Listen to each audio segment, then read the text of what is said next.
La Universidad Autónoma Metropolitana, en el marco del 40 aniversario de su fundación, tiene el agrado de presentar a ustedes, por conducto del Departamento de Derecho de la División de Ciencias Sociales y Humanidades de la Unidad Azcapotzalco, la Conferencia Internacional El alcance de la reforma energética, México y los modelos internacionales de regulación energética.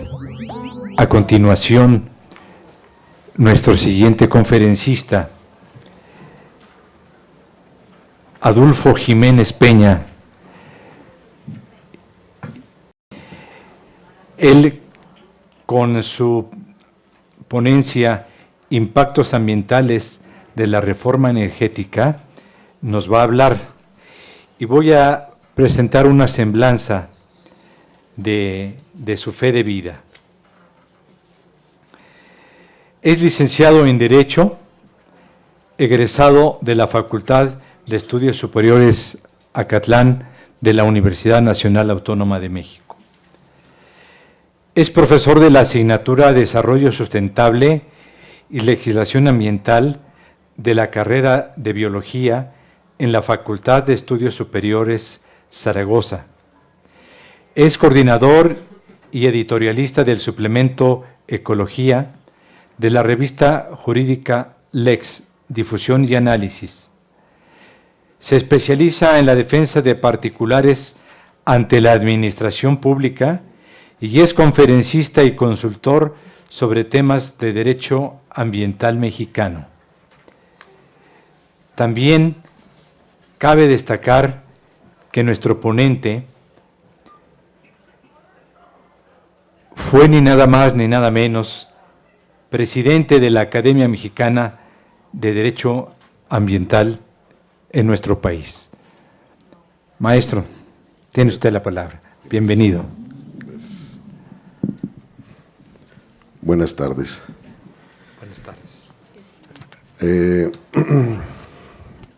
Bueno, el tema es complicado y las personas que nos dedicamos al derecho ambiental, en ocasiones somos considerados como inocentes, ¿no? Como que no entendemos muy bien la dinámica del desarrollo económico y eso nos acarrea problemas luego cuando expresamos nuestras ideas al respecto. Pero bueno, hay que enfrentar el asunto. Naturalmente el propio nombre de mi ponencia es una especulación, porque en realidad las leyes en sí no producen efectos, ¿sí? O sea, su aplicación es la que produce los efectos, su forma de observarla en todo caso, ¿no? Entonces, sobre todo esta reforma que solamente tenemos la reforma constitucional y está pendiente de aprobación una gran cantidad de reformas legales y de creación de otras leyes que son las que tocan en este foro, bueno, pues también están pendientes de ser aprobadas. Lo cierto es de que en un primer análisis, pues sí encontramos una serie de impactos que pudieran darse al aprobarse completamente esta reforma energética y que valdría la pena revisarlas, ¿sí? Más en un aspecto jurídico que materialmente ambiental, porque de ahí vamos a partir a lo materialmente ambiental, ¿sí? Cuando nosotros nos dedicamos a revisar la legislación ambiental mexicana, pues con el ánimo de encontrar su efectividad o su forma de ser mejor observada o aplicada por las autoridades, llegamos a la conclusión que se puede clasificar en 4 sus contenidos básicamente: disposiciones programáticas, disposiciones orgánicas, reglas técnicas y reglas de conducta. Cuando hablamos de disposiciones orgánicas, pues estamos hablando de aquellas que crean instituciones y las dotan de facultades o atribuciones. Cuando hablamos de disposiciones programáticas, pues nos estamos refiriendo a principios, criterios, ideas que sugieren la forma de ejecución de las atribuciones de las autoridades, principalmente, ¿sí? Cuando hablamos de reglas técnicas, bueno, hablamos de una serie de disposiciones que regularmente son obligatorias y que tienen por finalidad prescribir un arte, un proceso productivo, las características de un artefacto, de un producto, y que naturalmente se basan en aspectos económicos, aunque también científicos y técnicos, ¿sí? Lo que sea mejor es lo que se le dará contenido a la norma. Y finalmente, cuando hablamos de reglas de conducta, pues nos estamos refiriendo a esas prescripciones que contienen las leyes que instruyen un comportamiento de las personas. Por ejemplo, toda persona que pretenda realizar una obra o actividad que pueda producir impactos significativos en el ambiente, tendrá que obtener previamente una autorización de impacto ambiental. Prescribe un determinado comportamiento, impone un condicionamiento a la actuación de los particulares, ¿sí? Bueno, si descartamos nosotros, bueno, mejor dicho, si sumamos los aspectos orgánicos con los programáticos, nos vamos a encontrar con las leyes que se les conoce en el derecho internacional como derecho suave. Y si juntamos los aspectos de reglas técnicas con las reglas de conducta, nos vamos a encontrar con lo que se le conoce en el derecho internacional como derecho fuerte. ¿Qué quiere decir esto? Bueno, otro ejemplo podría ser, en el ámbito internacional, la mayoría de los convenios y tratados internacionales son derecho suave. ¿Por qué? Respetando la soberanía de los países, se les sugiere un determinado comportamiento o una forma de participar en una determinada materia.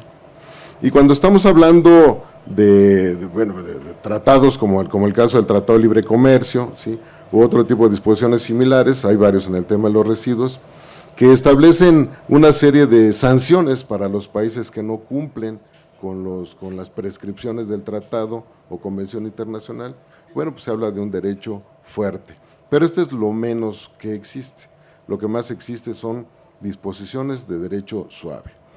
En México absorbimos esa misma dinámica en nuestro derecho nacional ambiental y nos encontramos con que la gran mayoría de las disposiciones jurídicas en materia ambiental son derecho suave. Lean ustedes la Ley General del Equilibrio Ecológico y la Protección al Ambiente y casi todas las leyes que se aplican en el sector ambiental, y se van a encontrar con que todas traen principios, criterios, orientaciones y una cantidad impresionante de facultades para las autoridades. Y lo que quedó reducido a su mínima expresión son las conductas que se le imponen pues a las personas que con sus actividades dañan al ambiente, ¿sí? Otros mecanismos se han encontrado para hacerlo y se dice que es a través de reglas técnicas, mediante la expedición de normas oficiales mexicanas. Y sobre todo de autorizaciones. Mucho se critica el procedimiento de evaluación de impacto ambiental, se dice un dicho, ¿no?, para criticarlo, que tanto peca el que mata la vaca como el que le agarra la pata. Y la autorización de impacto ambiental no es otra cosa más que un permiso pues para impactar en el ambiente o para dañar el ambiente.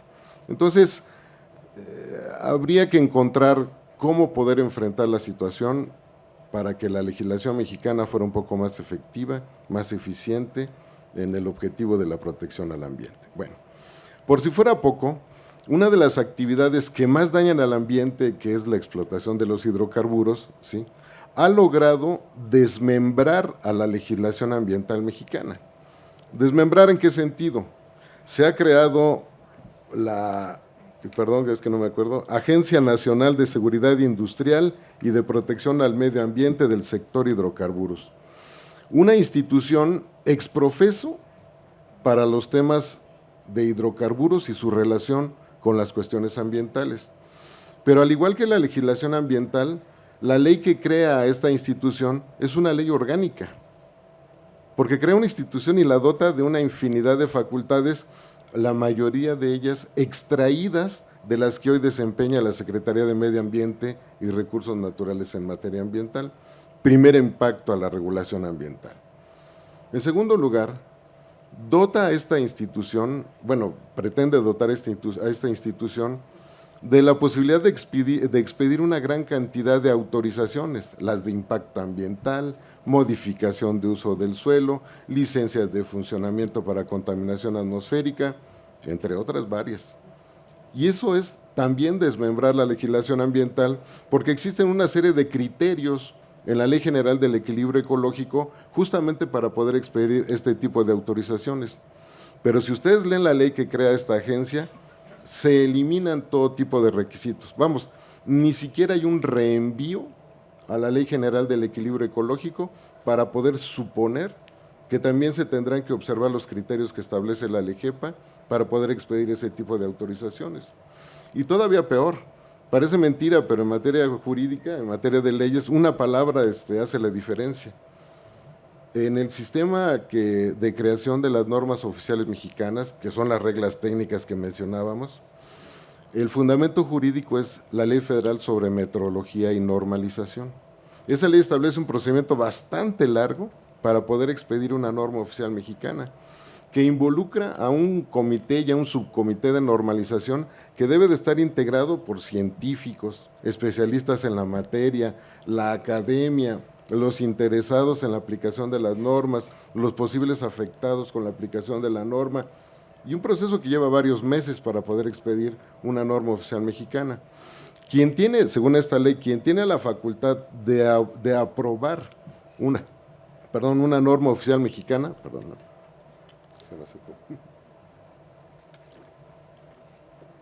quien tiene la facultad de aprobarla es justamente los subcomités de normalización. La Semarnat tiene uno, ¿sí?, sobre materia ambiental. Pero la autoridad competente, la que va a aplicar la norma oficial mexicana, su facultad es solamente mandar a publicar en el Diario Oficial de la Federación la norma oficial mexicana.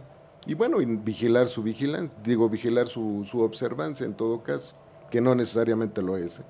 Bueno, pues en el caso de esta nueva agencia, tiene la facultad de aprobar normas oficiales mexicanas, así lo establece la ley. A lo mejor se equivocaron al utilizar la palabra y en vez de aprobar, debieron haber puesto expedir, ¿no? Pero lo pusieron a aprobar y eso pasa por encima del procedimiento que establece la Ley Federal sobre Metrología y Normalización. Bueno, entonces, otra forma de afectar a la legislación ambiental mexicana en la parte de la expedición de las normas oficiales mexicanas, ¿sí? Como ya lo decía la doctora Montelongo, en el tema de los residuos, pues una verdadera calamidad, ¿sí? Hoy en día hay una nueva ley que es la Ley Federal para prevenir para prevenir la gestión integral de los residuos, que verdaderamente ha sido muy criticada porque es una ley extremadamente programática, ¿sí? O sea, se reconocen sus buenas intenciones de evitar que los materiales residuos de los procesos productivos y de consumo, evitar que vayan a parar a los tiraderos de basura. Primero, que se busque la posibilidad de ser reutilizados o a lo mejor reciclados, ¿sí? Sin embargo, para poder llegar a ese punto, no se impuso la obligación a los generadores de tener que reducir en porcentaje la generación de residuos a través de la vía de reciclamiento, el reuso, etcétera, ¿sí? Sino que se creó la figura de los planes de manejo de residuos. Mediante esta figura, bueno, los generadores de los residuos van a hacer un diseño en donde van a establecer este tipo de mecanismos de disminución de la generación de residuos, pero se lo van a llevar a la autoridad para que lo registre. Y que la autoridad les diga, bueno, pues lo vamos a revisar y tú aplícalo. Pero si no cumplen con su plan, no hay problema, ¿sí? Solamente la empresa metalúrgica, es la que tiene condicionado obligatoriamente el cumplimiento de sus planes de manejo de residuos, pero todos los otros no. ¿Qué es lo que sucede ahora con la reforma energética? Pues quien va a dar el registro y autorización de los planes de manejo de residuos, que además la industria petrolera de los hidrocarburos genera una cantidad impresionante de residuos, pues va a ser la agencia, ¿sí? Entonces lo único que va a hacer es que los va a registrar. Desde mi punto de vista, y con esto concluyo, tengo la impresión de que la reforma energética como está diseñada busca básicamente proteger al sector hidrocarburos, ¿sí? Y se está dejando de lado la variable ambiental. No es posible que con la sola creación de una agencia, que es ver la parte orgánica solamente, se pueda atender el problema de los efectos ambientales de la actividad relacionada con los hidrocarburos. Gracias.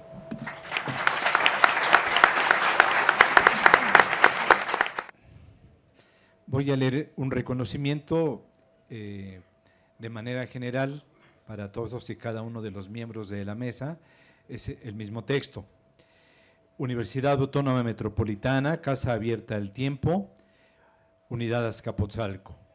División de Ciencias Sociales y Humanidades, Departamento de Derecho, otorga el presente reconocimiento a Ivette Montelongo Buenavista por su ponencia Impactos Ambientales del Sector Energético, presentada dentro de la Conferencia Internacional sobre los alcances de la reforma energética, modelos internacionales de regulación energética, llevada a cabo los días 5 y 6 de junio de 2014 en el Auditorio Incali Izcahuicopa, México, Distrito Federal, a 6 de junio de 2014. Y lo firman el rector de nuestra unidad, Romualdo López Zárate, nuestro director de la división, Óscar Lozano Carrillo, el jefe del Departamento de Derecho, Gilberto Mendoza Martínez, y el coordinador de esta conferencia, José Juan González Márquez. Doctora.